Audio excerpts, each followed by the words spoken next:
सोन नदी तंत्र, ठीक है।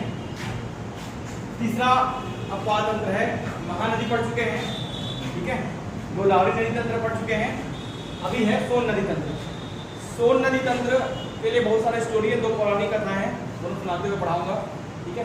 13.15% ये इसका फैलाव क्षेत्र है, कितना 13.15%, ठीक है। महानदी 58.48%, गोदावरी नदी 28% लगभग, और सोन नदी तंत्र 13.15%, ठीक है। इसके लिए बहुत सारी स्टोरी है, 2 स्टोरी है, देखो पहला पौराणिक कथा और एक अपना संस्कृत साहित्य, ठीक है। तो सोन और नर्मदा के लिए 2 स्टोरियां हैं। पौराणिक कथा में क्या माना जाता है कि जो सोन और नर्मदा है, सोन एक्चुअल में मेल नदी है, भारत की सभी नदियां फीमेल हैं, नदियां फीमेल होती हैं, ठीक है। लेकिन सोन एक लौती पुरुष नदी है, सोन को पुरुष नदी माना जाता है, सोनभद्र कहा जाता है, इसका पूरा नाम क्या नाम है, सोनभद्र, ठीक है। तो पौराणिक कथाओं के अनुसार सोन और नर्मदा को ब्रह्मा के 2 आंसू माने जाते हैं, 2 आंसू जो 2 साइड बह गए, ठीक है। ब्रह्मा के 2 आंसू जो 2 साइड बह गए, ठीक है, एक ऊपर बहा और एक पश्चिम की ओर बहा।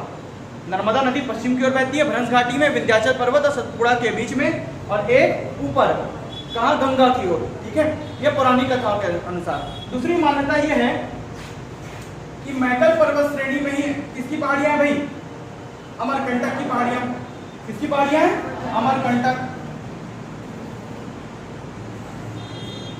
पर्वत श्रृंखला, किसका हिस्सा है ये, मैकल रेंज का, मैकल रेंज का हिस्सा है, ठीक है। ये मुंगेली है, बिलासपुर है, कोरबा है, जाचा है, जांजगीर चांपा है, जसपुर है, रायगढ़ है, बलरामपुर है, सूरजपुर है, और ये कोरिया है, ठीक है। ऊपर का हिस्सा बना है छत्तीसगढ़ का। अमरकंटक पर्वत श्रेणी के लिए तो संस्कृत साहित्य के अनुसार क्या हुआ है कि सोनभद्र जो कि एक पुरुष नदी है, और नर्मदा जो कि एक फीमेल नदी मानी जाती है, ठीक है। तो सोनभद्र नर्मदा से प्रभावित हो गया, ठीक है, और उसके लिए शादी का प्रस्ताव भेजा। स्टोरी सुना रहा हूं ताकि आपको समझ आए। उसके लिए शादी का प्रस्ताव भेजा कि भाई मैं तुमसे विवाह करना चाहता हूँ, ठीक है। कुछ समय ऐसे ही इनका चलता रहा, और कुछ समय बाद सोन नदी, सोनभद्र जिसको बोलते हैं, ठीक है, सोनभद्र गंगा की ओर आकर्षित हो गया, और गंगा की ओर आकर्षित हो गया, किधर की ओर बहने लग गया, उत्तर की ओर बहने लग गया। किधर की ओर बहने लग गया, उत्तर की ओर, ठीक है। किधर बहने लग गया सोनभद्र नदी, सोन नदी या सोनभद्र नदी उत्तर की ओर, फ्रॉम टू नॉर्थ, नॉर्थ की ओर बहने लग गया, उत्तर की ओर, ठीक है। किसकी ओर प्रभावित होकर, गंगा नदी की ओर प्रभावित होकर, ठीक है। तो सोन क्या की, उसको ऐसा दिखा, सॉरी, इसको नर्मदा नदी को ऐसा दिखा, नर्मदा उसके विपरीत दिशा में बहना चालू कर दी, इसी अमरकंटक की पहाड़ी से, ठीक है। किधर की ओर, पश्चिम की ओर। इन पर्वतों के बीच में विंध्याचल और सतपुड़ा पर्वतों के मध्य में, इधर है विंध्याचल और नीचे है सतपुड़ा पर्वतों के बीच में। नर्मदा नदी भ्रंश घाटी में बहती है, भ्रंश मतलब पर्वत नहीं बने, वो घाटी बीच को गहरा करती गई, छिलते गई है, जैसे गहरा गड्ढा बन गया, तो आजू बाजू क्षेत्र ऑटोमेटिक क्या दिखेंगे, उठे हुए, ऑटोमेटिक उठे हुए दिखे, इसलिए पर्वतों का निर्माण हुआ। कौन कौन सा, विंध्याचल और सतपुड़ा। तो भ्रंश घाटी गहरी घाटी में बहती है, और पश्चिम की ओर बहने वाली नदी है। पश्चिम की ओर बहने वाली 2 नदियां, एक नर्मदा और ताप्ती, नीचे तापी, ठीक है, यह तापी या ताप्ती, नर्मदा और ताप्ती। तो नर्मदा एक फीमेल नदी है, और सोनभद्र को एक पुरुष नदी माना जाता है, पौराणिक कथा संस्कृत साहित्य के स्टोरी के अनुसार, ठीक है। तो ये उसे रूट कर इधर बह गई, और ये ऊपर की ओर बह गई, दोनों एक ही पर्वत श्रृंखला से निकले हैं, अमरकंटक की चोटी से। सोन नदी का उद्गम होता है सोनकुंड से। कहां से, सोनकुंड, अमरकंटक की पहाड़ियां सोनकुंड, जगह का नाम है सोनमुड़ा। सोन नदी मुड़ गई, इसलिए उस जगह का नाम क्या पड़ गया, सोनमुड़ा, इससे रूट कर मुड़ गई उधर, ठीक है। तो सोनकुंड जहां से निकलती है, और सोनमुड़ा जगह का नाम। सोनकुंड सोनमुड़ा से किसका, सोनभद्र नदी का उद्गम हुआ है। पटना में जाकर नर्मदा नदी से मिल जाती है वो, ठीक है। दूसरा है गंगा नदी से मिलती नर्मदा नदी। नर्मदा नदी का उद्गम कहाँ से हुआ भाई? अमरकंटक की पहाड़ियों से। अमरकंटक की पहाड़ियों के कौन से इलाके से? दक्षिण पश्चिम इलाके से। दक्षिण पश्चिम इलाके से, और किधर की ओर बही हो? पश्चिम की ओर बही। ये उत्तर की ओर बहती है तो ये पश्चिम की ओर बहती है। फ्रांस घाटी में बहती है, विंध्याचल और सतपुड़ा पर्वत के बीच में। ये भी क्वेश्चन पूछता है, इसलिए ये भी बताया हूँ। नर्मदा पश्चिम की ओर बहती है, ये भी बताया हूँ। ताप्ती नदी भी पश्चिम की ओर बहती है, ये भी बता देता हूँ, ठीक है। तापी या ताप्ती, ये भी किसकी ओर बहती है? पश्चिम की ओर ही बहती है, ठीक है। तो ब्रह्मपुत्र घाटी में ये दोनों नदियां बहती हैं, गहरा करते जाती है घाटी को, ठीक है। इसके बाद अमरकंटक की पहाड़ी मैगर पर्वत का हिस्सा है। सोन नदी के बहुत सारी सहायक नदियां हैं, ठीक है। सोन नदी के बहुत सारी सहायक नदियां हैं। कोरिया जिला, कोरिया का दक्षिण पश्चिम इलाका, मैप में ये ईस्ट, ये वेस्ट, ये नॉर्थ और ये साउथ, यूनिवर्सल डायरेक्शन, ठीक है। तो ये दक्षिण मतलब नीचे और इधर वाला मतलब पश्चिम। तो इस कोने पर से देवगढ़ की पहाड़ियां हैं। कौन सी पहाड़ियां? देवगढ़ की पहाड़ियां। तो देवगढ़ की पहाड़ियों के दक्षिण पश्चिम कोने से कौन सी नदी निकलती है? देवगढ़ की पहाड़ियों के दक्षिण पश्चिम कोने से, देवगढ़ दक्षिण पश्चिम कोने से बनास नदी निकलती है। कौन सी नदी निकलती है? बनास नदी, बनास नदी निकलती है, ठीक है। इधर की ओर बहती है, उत्तर की ओर बहकर सोन नदी में जाकर मिल जाती है। इसी के जस्ट बाजू से ये देवगढ़ की पहाड़ियों से भरतपुर तहसील से, भरतपुर तहसील, देवगढ़ की पहाड़ियां भरतपुर तहसील से बनास नदी का उद्गम होता है, उत्तर की ओर बहते हुए सोन नदी में जाकर मिल जाती है, ठीक है। इसी के दूसरे कोने पर निकलती है गोपद नदी। गोपद नदी पहले बनास में मिलती है, फिर दोनों जाकर संयुक्त रूप से सोन नदी में जाकर मिल जाती है। तो गोपद नदी का उद्गम होता है सोनहट पठार से। कहां से? सोनहट पठार। भरतपुर तहसील के कौन से पहाड़ी से बनास नदी का उद्गम होता है?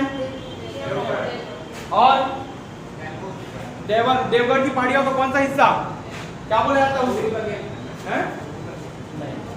देवगढ़ की पहाड़ियों के दक्षिण पश्चिम से भरतपुर तहसील से इसका उद्गम, सोनहट पठार से इसका उद्गम, गोपद नदी का उद्गम। इतना ही जानने लायक बात होता है ना। अब आगे आ जाओ, आगे आ जाओ। छुरी मतरिंगा उदयपुर की पहाड़ियां, छुरी मतरिंगा उदयपुर की पहाड़ियां, पूरा छुरी मतरिंगा उदयपुर। मतरिंगा मतलब कहाँ आ गया? सरगुजा। यहां से लेकर पूरा यहां तक पहाड़ी है। उदयपुर मतलब धर्मजयगढ़, धर्मजयगढ़ मतलब कौन सा? रायगढ़ वाला। तो छुरी मतरिंगा उदयपुर की पहाड़ियां पूरा ऐसा फैला है, धीरे नक्शा यहाँ पूरा ऐसे फैला है, यहाँ से लेकर यहाँ तक पूरे को बोलते हैं छुरी मतरिंगा उदयपुर की पहाड़ियां। तो मतरिंगा वाला इलाका आता है सरगुजा में। कहाँ आता है? सरगुजा में। तो सरगुजा के दक्षिण पश्चिम कोने से, मतलब ये वाले कोने से, ठीक है, कौन सी नदी निकलती है? रेंड नदी। कौन सी नदी? रेंड नदी। कौन सी नदी? रेंड नदी, या इसी को बोलते हैं रक्सगंडा नदी। इधर लिख रहा हूं, रेंड नदी इसी को बोला जाता है रेणुका नदी, रेणुका नदी, रेंड नदी, रेणुका नदी, और क्या बोलते हैं? रिहंद नदी, ठीक है। क्या बोलते हैं? रिहंद नदी, ठीक है। तो इसको बोला जाएगा रिहंद नदी। इसी को रेंड बोलते हैं, इसी को रेणुका बोलते हैं, और इसी में रक्सगंडा जलप्रपात, ठीक है। तो रिहंद नदी या रेंड नदी या रेणुका नदी, तीनों एक ही नाम है। 145 किलोमीटर बहती है कुल। कितना? 145। इस नदी को, रिहंद नदी को या रेंड नदी को या रेणुका नदी को सरगुजा की जीवन रेखा कहते हैं। सरगुजा की जीवन रेखा। बस्तर की जीवन रेखा इंद्रावती नदी, ठीक है। सरगुजा की जीवन रेखा रिहंद नदी। पौराणिक कथाओं में इसे रेंड या रेणुका नदी कहा जाता है, ठीक है। और पौराणिक कथाओं में जाओगे तो इसे रेवा नदी के नाम से जाना जाता है। सॉरी नर्मदा, गलत हो गया, नर्मदा। तो रेंड नदी और रेणुका नदी के नाम से जाना जाता है किसको? सरगुजा की जीवन रेखा। सरगुजा के पहाड़ी से, पश्चिमी इलाके से ये निकलकर सोन नदी में जाकर मिलती है। सबसे बड़ी सहायक नदी इसको मान सकते हो, ठीक है। इसकी 4 और सहायक नदियां हैं। कितनी सहायक नदियां हैं? 4 और सहायक नदियां हैं। एरो में बना लो 2। कितनी सहायक नदियां होंगी? 4। 4 सहायक नदियां कौन कौन सा भाई? ये महान नदी, ठीक है, ये गुणगुट्टा नदी, ये सूर्या नदी और ये मोरनी नदी। मोरनी, सूर्या, महान और गुणगुट्टा, ये चारों इसकी सहायक नदियां, इसकी 4 सहायक नदियां इधर लिख दे रहा हूं, ठीक है। मोरनी, सूर्या, महान और गुणगुट्टा। गुणगुट्टा जलप्रपात है, श्यामाचरण बोलते हैं क्या तो, ठीक है, सॉरी गुणगुट्टा परियोजना है, श्यामाचरण, ठीक है। तो मोरनी, सूर्या, महान और गुणगुट्टा ये रेन नदी की 4 सहायक नदियां हैं, ठीक है। इसको सरगुजा की जीवन रेखा कहा जाता है। बहुत सारी परियोजना इसमें भी है। कौन से भाग से निकलती है? मतरिंगा की पहाड़ियों से। कौन से? मतरिंगा की पहाड़ियों से। छुरी मतरिंगा या मतरिंगा लिख सकते हो, मतरिंगा की पहाड़ियों से निकलती है। सरगुजा के मतरिंगा की पहाड़ियां या छुरी मतरिंगा की पहाड़ियां मान सकते हो, वहां से रेणुका नदी का या रेहन नदी का उद्गम होता है। अब आ जाओ कन्हार में। यहाँ पर है कन्हार में बगीचा तहसील। कहाँ? जसपुर में। कौन सा तहसील? बगीचा तहसील। बगीचा तहसील। बगीचा तहसील के पहाड़ी का नाम कौन सा? बकोना चोटी। बकोना चोटी,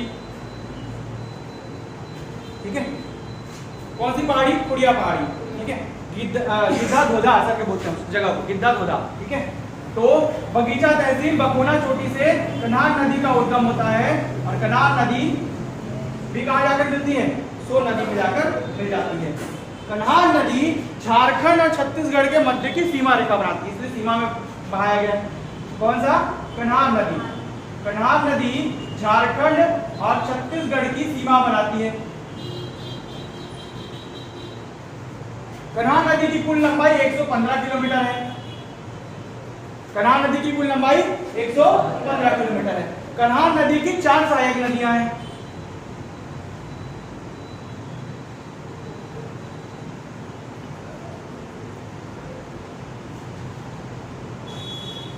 कौन कौन सा भाई? पहला नदी क्या बोलते हैं? ग से गलफुल्ला, ठीक है, गलफुल्ला, चनान, चनान और पवई, क्या बोलते हैं, और पेंजन और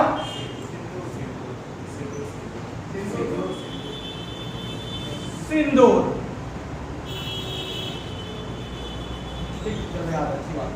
पेंजन, सिंदूर, चनान और गलफुल्ला, ठीक है। पेंजन, सिंदूर, चनान और गलफुल्ला ये किसकी सहायक नदियां हैं? कन्हार की। पेंजन, सिंदूर, चनान और गलफुल्ला। पेंजन, सिंदूर, चनान, गलफुल्ला, ठीक है, ये 4 सहायक नदियां हैं। अब आ जाओ कन्हार नदी में। कन्हार नदी के लिए खास बात क्या है? कन्हार नदी पर 2 प्रकार के जलप्रपात हैं। एक कौन कौन सा जलप्रपात है कन्हार पे? कोटली। और चनान पे कौन सा जलप्रपात है? पवई, ठीक है। कन्हार नदी पर पवई जलप्रपात, कन्हार पर कोटली जलप्रपात,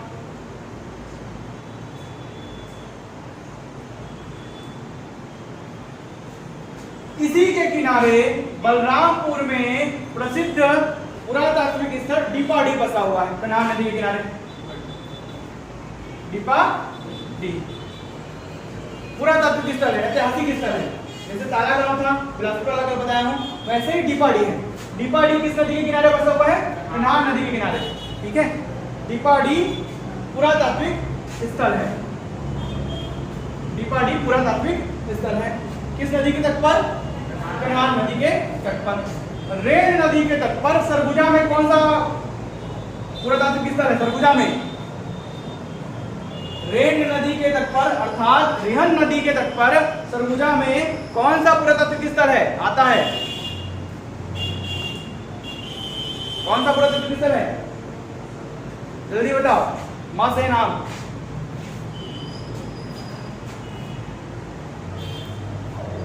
से याद आ रहा है तो मैं भी थोड़ा सा पूछ रहा हूँ, कौन सा पुरातत्व स्थल है?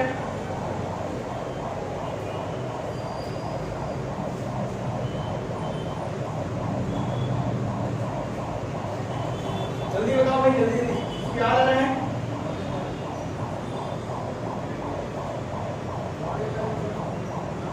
कनाल नदी के तट पर कौन सा, रिहंद नदी के तट पर कौन सा पुरातत्व स्थल है?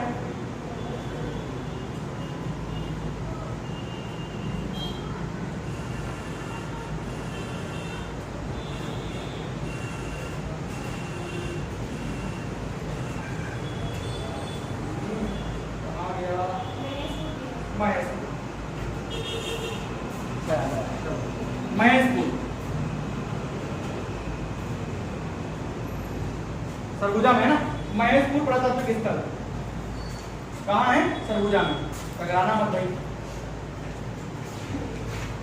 महेशपुर पुरातत्व स्थल है और ये डीपल, ये दोनों क्वेश्चन देगा ही देगा, देता ही है, चाहे ताला गांव दे, चाहे महेशपुर दे, चाहे डीपा दी दे।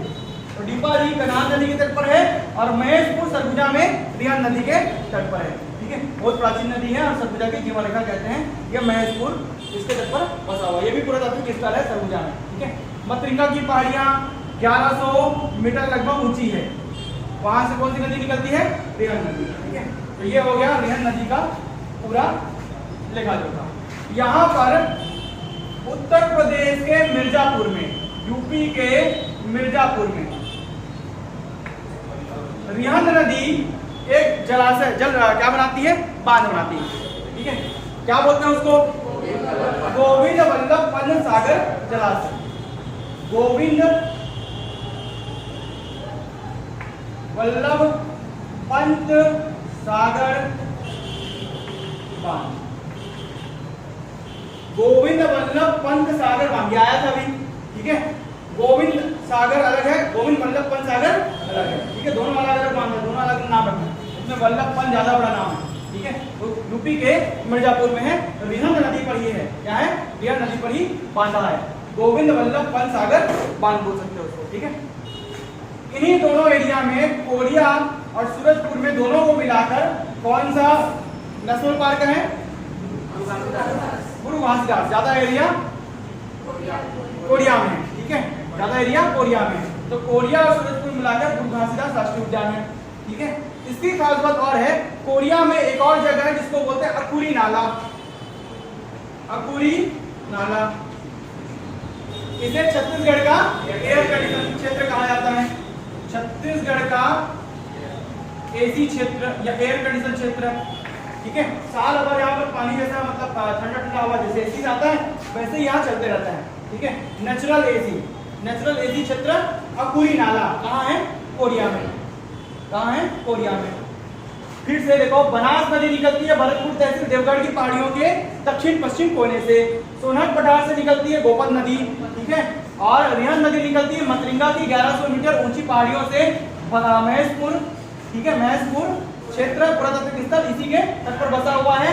आगे ये सूरजपुर को पार करते हुए, ठीक है, उत्तर प्रदेश के मिर्जापुर में जाकर सोन नदी से मिल जाती है। यहाँ पर बांध बनाया गया है, गोविंद वल्लभ पंत सागर बांध है ना। 145 किलोमीटर की कुल लंबाई है। इसकी 4 सहायक नदियां हैं, मोरनी, सूर्या, महान और गुरगुट्टा। परियोजनाएं भी इन्हीं के नाम पर है। ठीक है, आगे पढ़ोगे। उसके बाद जसपुर के बगीचा तहसील के बकोना चोटी से कौन सी नदी निकलती है? कन्हार नदी। और ये झारखंड और किसके बीच की सीमा बनाती है? छत्तीसगढ़ के बीच की सीमा बनाते हुए ये भी सोन नदी में जाकर मिल जाती है। ठीक है, इसकी भी 4 सहायक नदियां, पेंजन, सिंदूर, चनान और गलकुला। पेंजन, सिंदूर, चनान और गलकुला। अब आ जाओ आगे। यहाँ पर एक और नदी है, छोटी सी नदी, जो आपको बाकी ग्रंथ वगैरह के बुक में नहीं मिलेगा। ठीक है, ऐसा मान सकते, ये एरिया बना देता हूँ। नेयूर नदी। तो नेयूर नदी किसके किसके बीच की सीमा बनाती है? तो नेयूर नदी छत्तीसगढ़ और महाराष्ट्र के बीच की सीमा बनाती है। सॉरी, मध्य प्रदेश। नेयूर नदी छत्तीसगढ़ और मध्य प्रदेश के बीच की सीमा का निर्माण करती है। नेयूर नदी, ये भी इंपॉर्टेंट, ये भी आ चुका है। नेयूर नदी छत्तीसगढ़ और मध्य प्रदेश की सीमा का निर्माण करती है। अब आ जाओ नर्मदा में। नर्मदा नदी अमरकंटक के निचले हिस्से से निकलती है और पश्चिम की ओर बहती है। भ्रंश घाटियों में विंध्याचल और सतपुड़ा के मध्य। नर्मदा नदी जो है वो 0.58% एरिया कवर करती है जल फैलाव का, अर्थात इसका अपवाद तंत्र कितना है 0.58% इसका अपवाद तंत्र है। नर्मदा नदी की दो सहायक नदियां हैं, ठीक है। दोनों सहायक नदियां जो है वो कवर्धा से ही आती हैं। कहां से निकलती है? कवर्धा से, और दोनों पश्चिम की ओर बहती है, ठीक है। तो पश्चिम की ओर बहने वाली सबसे लंबी नदी पूछता है बार बार, तो पश्चिम की ओर बहने वाली सबसे लंबी नदी है बंजर नदी। कौन सी नदी? बंजर नदी। तो बंजर नदी निकलती है कवर्धा से। कहां से निकलती है? कवर्धा से। तो बंजर नदी पश्चिम की ओर बहने वाली सबसे लंबी नदी, पश्चिम की ओर बहने वाली सबसे लंबी नदी, पश्चिम की ओर बहने वाली सबसे लंबी नदी कौन सी है? बंजर नदी, ठीक है। बंजर की एक सहायक नदी है, ये भी कवर्धा से निकलती है, जिसको बोलते हैं ताड़ा। क्या बोलते हैं? ताड़ा। बंजर और ताड़ा, ये दो याद रखना, ठीक है, बंजर और ताड़ा। तो बंजर पश्चिम की ओर बहने वाली सबसे लंबी नदी, ये भी क्वेश्चन आ चुका है, और ताड़ा भी नर्मदा नदी की सहायक नदी है। दोनों किसकी सहायक नदियां हैं? नर्मदा नदी की, ठीक है। और दोनों कहां गिरती है? सब नर्मदा नदी कहां गिरती है? अरब सागर, हम बात कर रहे हैं अरब सागर, ठीक है। तो ये इस प्रकार की नदियां। अब एक और नदी जो छूटा हुआ था नदी अपवाद तंत्र से अलग हटकर नदी, जिसको पूछता है, ठीक है। इसके नीचे है राजनांदगांव। क्या है भाई? नांदगांव। तो राजनांदगांव में एक नदी और है जो राजनांदगांव महाराष्ट्र के बीच की सीमा बनाती है। कौन सी नदी? कौन सी नदी? बाघ नदी। कौन सी नदी? बाघ नदी। ये अलग से पूछता है। बाघ नदी, ठीक है, जो छत्तीसगढ़ और महाराष्ट्र के मध्य की सीमा बनाती है। और नर्मदा की एक सहायक नदी वेनगंगा नदी में जाकर मिल जाती है। वेनगंगा, वेनगंगा, पेनगंगा, दो प्रकार की नदियां नर्मदा के, गोदावरी की सहायक नदियां। किसकी सहायक नदियां? गोदावरी की सहायक नदियां। गोदावरी की सहायक नदियां वेनगंगा, पेनगंगा। तो वेनगंगा में जाकर बाघ नदी मिल जाती है। बाघ नदी बाहर बहती है, ठीक है, छत्तीसगढ़ महाराष्ट्र के मध्य की सीमा बनाती है और राजनांदगांव से निकलती है। कहां से? राजनांदगांव से। राजनांदगांव में कौन सी पहाड़ी? फुलझारी की पहाड़ी। प्रज्ञागिरी, फुलझारी और मैकल कहां है? राजनांदगांव। कांदावाड़ी पहाड़ी कहां है? कवर्धा में। फुलझारी पहाड़ी से ये निकलती है राजनांदगांव से, ठीक है।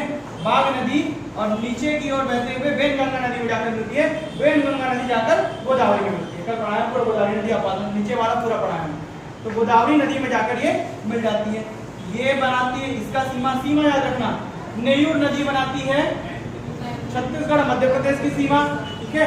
झारखंड और छत्तीसगढ़ की सीमा बनाती है कन्हार नदी, ठीक है। कन्हार नदी दो जलप्रपात, कोटरी जलप्रपात और पवई जलप्रपात, चनाब नदी पर पवई और कोटरी जलप्रपात कन्हार नदी पर। ये बहुत इंपॉर्टेंट है। डीपाडी शहर प्रसिद्ध पुरातात्विक स्थल कन्हार नदी के तट पर बसा हुआ है, ठीक है। और महेशपुर रिहन नदी के तट पर बसा हुआ है। सरगुजा की जीवन रेखा रिहन नदी है, 145 किलोमीटर बहती है। रिहन नदी पर ही गोविंद वल्लभ पंत सागर बांधा है। इसका स्टोरी सुना दिया हूँ। सोन नर्मदा क्यों उल्टी दिशा में बहती है? एक ही पर्वत श्रृंखला से निकलने के बावजूद, ठीक है। रूट जाती है पौराणिक कथाओं में संस्कृत साहित्य के अनुसार। और एक ब्रह्मा जी के दो आंसू माने जाते हैं, तो दोनों आंसू दो अलग अलग तरीके से गिरे, एक इधर गिरा, एक इधर गिरा। एक इधर गिरा तो ऊपर चला गया, एक इधर गिरा तो पश्चिम की ओर चला गया, एक उत्तर की ओर और एक पश्चिम की ओर, ठीक है। इस प्रकार के इसके स्टोरी है। खत्म करते हैं।